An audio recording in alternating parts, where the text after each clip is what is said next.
हमारे भारत भूमि बड़ी महत्व मालूम कैसे? मध्य प्रदेश की एक रानी हुआ करती थी, इस देश की एक रानी, मध्य प्रदेश की एक रानी थी जिनका नाम था अहिल्याबाई होलकर। तो अहिल्याबाई होलकर बड़ी धर्मनिष्ठ रानी थी, धर्मनिष्ठ, और उसका जो शासन था वो न्यायप्रिय शासन था। उसके वहां अन्याय होता ही नहीं था, उसके राज्य में कहीं पाप होता ही नहीं था, उसके राज्य में कोई झूठ बोलता ही नहीं था, क्योंकि उसका जो शासन था बड़ा सख्त शासन था, वो सख्त शासक रही। एक बार क्या हुआ, उसने, और एक बात और बताऊं, उसने अपने भवन में, ऐसा नहीं कि कोई भी किसी के साथ अन्याय हो रहा है तो वो आकर के दरबारियों को कहे, दरबारी रानी तक बात पहुंचाए, फिर राज्यसभा सजे, फिर उसका निर्णय हो, ऐसा नहीं था। उसने क्या किया था, अपने राज्य में अपने द्वार पर एक घंटा लगाया था,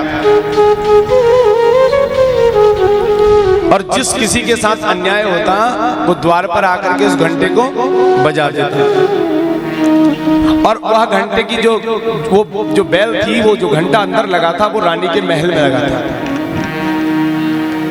ऐसा नहीं कि द्वारपाल उन्होंने द्वार पर सजाए थे, क्योंकि मालूम है सबसे ज्यादा जो है असत्य भाषण अगर कोई करते हैं तो द्वारपाल करता, सेवक करता। मालिक भीतर बैठा होता है, सेवक से को मालिक साहब आए हैं क्या, मिलना है? वो कहते हैं नहीं मालिक साहब तो अभी आए नहीं, आप ठहरो, आएंगे तो बता देंगे। अच्छा, अगर 200-400 रुपए उन दास दासियों को, उन सेवकों को दे दी जाए तो तत्पर होकर के कहते हैं हाँ मालिक साहब से हम तुम्हारी मुलाकात करवा देंगे। सबसे ज्यादा भ्रष्टता अगर कहीं है तो वो है दास दासी सेवक सेवकों में, चापलूस होते हैं। तो इधर रानी ने दास दासी सेवक आदि द्वार पर खड़े ही नहीं थी, उसने क्या किया, द्वार पर एक घंटी की एक रस्सी लटका दी और उस घंटी को अपने महल में लगा दिया। जब किसी के साथ कोई अन्याय होता तो वो द्वार पर आकर के उस घंटी की रस्सी को खींच देते, और जैसे ही घंटी बजती रानी अपने सेवकों को भेजती, जाओ द्वार पर देखो कोई न्याय के लिए आया है। आज भी जब द्वार पर घंटी बजी तो रानी ने अपने सेवकों से कहा जाओ द्वार पर देखो कोई न्याय की गुहार लगा करके बैठा है, उसे लेकर के आओ। इधर जो है सेवक द्वार पर आए तो क्या देखते हैं, न तो यहाँ कोई पुरुष है न कोई नारी है। भीतर गए, कहा रानी जी द्वार पर तो कोई है नहीं। कहा नहीं, ऐसा हो नहीं सकता, क्योंकि घंटी बजी है तो अवश्य कोई न्याय के लिए ही द्वार पर खड़ा है, जाओ देखो, पुनः देखो। द्वारपाल द्वार पर पुनः आए, द्वार पर आए तो क्या देखते हैं, एक गैया मैया वहां खड़ी है। भीतर आए, कहा महारानी द्वार पर तो गैया मैया खड़ी है, और उसका क्या, वो क्या न्याय के लिए आई है, समझ में नहीं आता। रानी ने कहा अवश्य उसके साथ कोई अन्याय हुआ है, इसलिए उसे लेकर के आओ भीतर। गैया मैया को भीतर लाया गया। भीतर ला करके गैया मैया से पूछा गया, हे मैया आप हमें बताओ आपके साथ क्या अन्याय है। गैया मैया मौन है, शांत है, नेत्रों से अश्रुपात हो रहा है, रो रही है। ये दृश्य देख करके अहिल्याबाई होलकर को बड़ा दुख हुआ। अहिल्याबाई होलकर ने उसी समय इस गैया के जो रक्षक थे, गौपालक थे, उनको बुलाया, जो सेवक थे उनको बुलाया। उस पास में आए, कहा महारानी प्रणाम। महारानी अहिल्याबाई होलकर ने कहा अच्छा ये बताओ तुम्हारी गैया मैया रो रही है, क्या तुमने इसको भोजन नहीं दिया? कहना मैया हम समय से भोजन देते हैं। अच्छा क्या तुमने इसको डंडा मारा, इसको मार लगाई, क्यों ये रो क्यों नहीं, आपने कोई दंड दिया इनको? कहा मैया मैं तो इनकी बहुत पूजा करता हूँ, मैं तो इनकी बहुत सेवा करता हूँ, ये तो मेरी मैया से भी ज्यादा प्रिय है मुझे, मेरे प्राणों से भी ज्यादा प्रिय है मुझे, क्या इन्हें कोई कष्ट है, कोई रोग है, कोई दुख है, कोई तकलीफ है? अगर ऐसा कुछ है तो बताओ, ये क्यों रो रही हैं? अवश्य तुमने कोई दंड इसको दिया होगा, कोई कष्ट इसको दिया होगा, तभी ये रो रही हैं और न्याय की गुहार लगाने के लिए मेरे द्वार पर आई हैं। बताओ। अब तो जो ग्वाला है वो हाथ जोड़ के कहता, मैया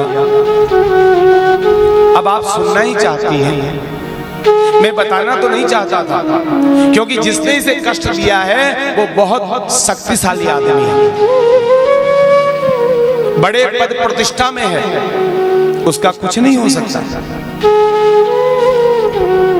अहिल्याबाई होलकर ने कहा, जो कोई होगा उसको दंड दूंगी। मुझे बताओ, आखिर गैया मैया को कष्ट देने वाला कौन है, मैं जानना चाहती हूँ।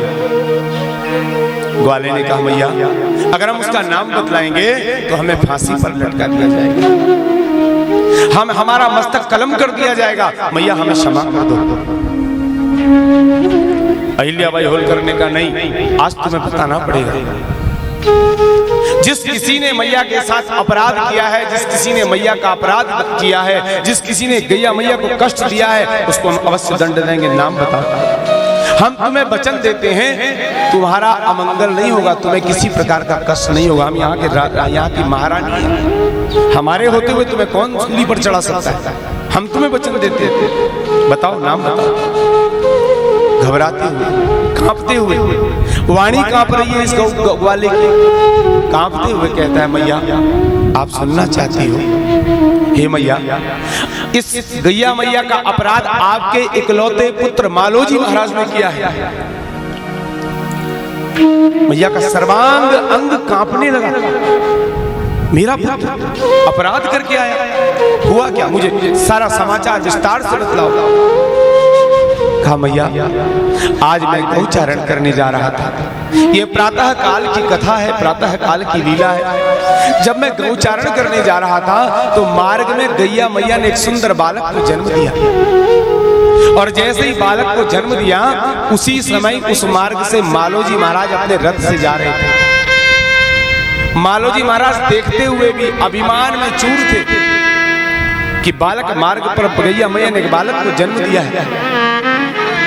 बालोजी महाराज न रथ से उतरे और न मैं बहुत प्रकार से अनुनय भी नहीं करता रहा, बहुत प्रकार से समझाता रहा कि महाराज मेरी मैया के बालक को आप एक बार क्षमादान कर दो।